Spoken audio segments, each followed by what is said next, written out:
समाचार अब तक, सत्य का साहस। बिल्किस बानो प्रकरण महाराष्ट्र सरकारने गांभीर्याने घ्यावे, शरद पवार यांचं वक्तव्य। गुजरात सरकारला सर्वोच्च दणका, बिल्किस बानो प्रकरणातील 11 दोषी गुन्हेगारांची सुटका रद्द। बंगळुरूच्या सीईओने गोव्यात केली मुलाची हत्या, मृतदेह बॅगेत घेऊन गेली। रायगडमध्ये रोहा शहरात शस्त्रांसह दारू गोळा हस्तगत। तलाठी भरती परीक्षेची एसआयटी तर्फे चौकशीची मागणी। जर्मनीला 2 वेळा विश्वविजेता बनवणाऱ्या बॅकेनबॉवर यांचं निधन। मोहम्मद शमी अर्जुन पुरस्काराने सन्मानित। भारतीय जनता पक्षाने दिला गुंडांना आश्रय, आमदार रवींद्र धंगेकर यांचा आरोप। साहित्य संस्थांना अनुदान द्या, महाराष्ट्र साहित्य परिषदेची उपमुख्यमंत्र्यांकडे मागणी। पालघर जिल्ह्यात दगडी कोळशास वाढती मागणी।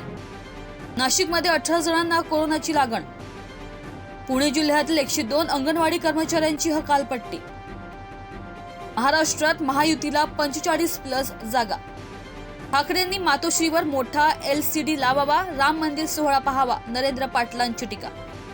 ठाकरे गटाचा आणखी एक नेता कचाट्यात, रवींद्र वायकरांच्या घरावर ईडीची धाड। सराफा बाजारात रामनामाची जादू, अयोध्येतील मंदिराची प्रतिमा असणाऱ्या चांदीच्या नाण्यांना मागणी। खासदार भावना गवळींना आणखी एक झटका, इन्कम टॅक्सची दुसरी नोटीस, राजकीय वर्तुळात आश्चर्य। कोरोना नंतरही लातूरचे पालकमंत्री, ऑनलाईनच विकासाचे प्रश्न प्रलंबितच। सुरत चेन्नई मार्ग तुळजापूर तालुक्यातून जाणार। म्युच्युअल फंडवर वाढला भारतीयांचा विश्वास, मालमत्ता 50 लाख कोटींवर।